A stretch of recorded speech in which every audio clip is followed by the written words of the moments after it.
Terry Niemeyer at Bertrand Farm, and today is the day we've been waiting for if you're a maple syrup fan. The sap is surely going to be running this weekend with temperatures above freezing and sunny during the day and close and below freezing at night. So we have about 10 trees that we tap, and depending on the size, we can put multiple taps on each tree. We don't start a tree till it's at least 14 inches around. And then as we get these huge trees, we can fit as many as probably 4, but we max out at 3 taps per tree. So one of the things we do is look for in tapping and putting the new taps in, the first thing we do is look for the tap from last year.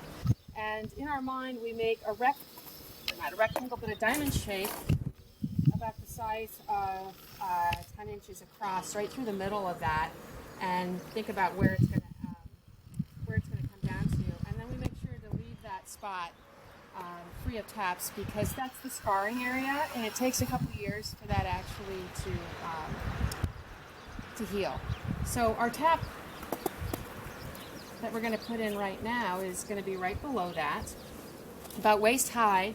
And when you're putting your hole in, you want to just slightly incline, slightly go up so that you have a gravity that flows down. Not real drastic, otherwise you might lose your sap. But so we put about a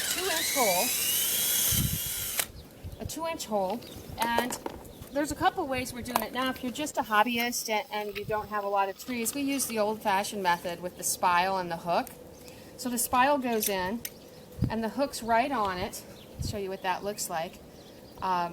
This spile is already connected to the lid of the bucket. It has just a metal piece that slides through.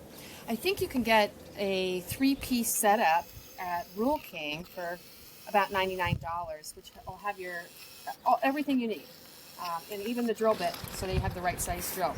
So anyway, in this method, we're going to gently tap. Notice I'm getting a little bend there. Let's open that up.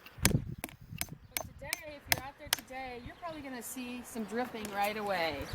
That sun is shining, and I see it's coming. You can already see the drips coming out. So our buckets will hang here, and I'm guessing tonight, if the sun stays warm and out today, that we're going to see a bucket full of sap tonight. Now, I actually put a lot of these up during that little thaw we had about 10 days ago, and I knew that it probably wasn't going to last looking at the forecast, but I kept them up thinking I'd be ready to go today. So I do have to go back and check each one, just because with freezing and thawing, those spiles get loose and come out, or the sap starts coming out around them instead of in them, and we don't want to lose any of that. We don't know what this year's going to hold. Might be a really short season, so we don't want to lose any of it. Hold on. Okay, Not quite. No? Oh, I thought, I was just trying to zoom in on that, but I'll start again. Okay. So last year on this date, I looked back to see what the sap production was, and last year was what we would refer to probably as an exceptional year for maple syrup and sap collecting. And by now, we had already finished 12 gallons on this very small production of 10 trees. That's awesome. That's double what we usually do each year, and it allowed us to actually sell some and give away as gifts. But typically, if I can get 4 gallons, that keeps my family in a natural sugar, keeps the pantry full for the entire winter until next season. And anything over that, I'm happy to sell, to give away as gifts. So this year, I don't know if we're going to have that 4 gallons even, but I'm keeping my fingers crossed. Do you mean 4 gallons of sap or syrup? Syrup. So thanks. So that means there's 40 gallons of sap for every 1 gallon of syrup.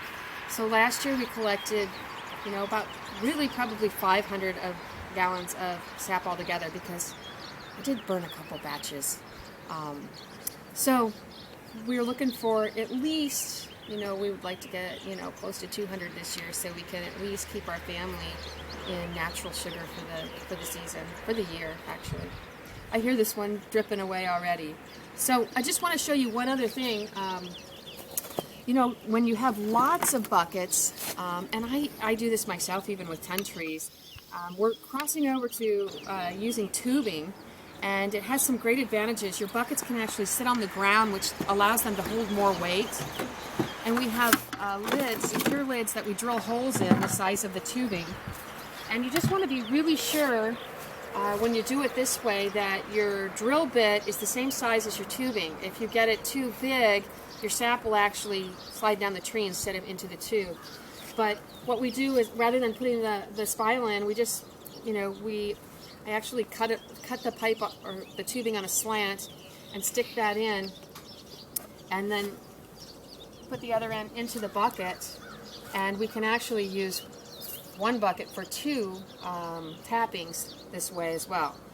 Or we can just put a bucket on each of them, and then it doesn't require emptying as often. Another thing you want to be careful of if you have windy conditions is just to put a weight on top of the bucket so that they don't fall over. But keeping a nice secure lid with a hole on this method is good for keeping the critters and the insects and other nature out of your sap too.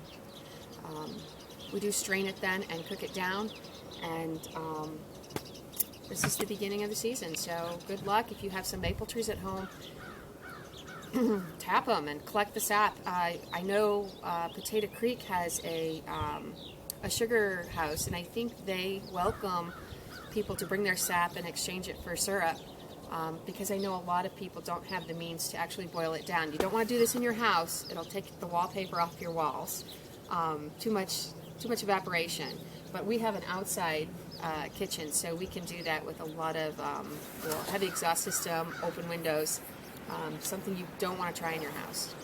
And unfortunately, it's not economical to do it on your gas grill because the cost of your propane is just going to be way too high with the time it takes to boil this down.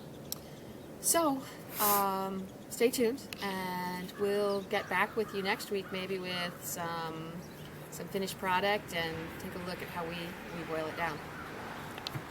Signing off for today.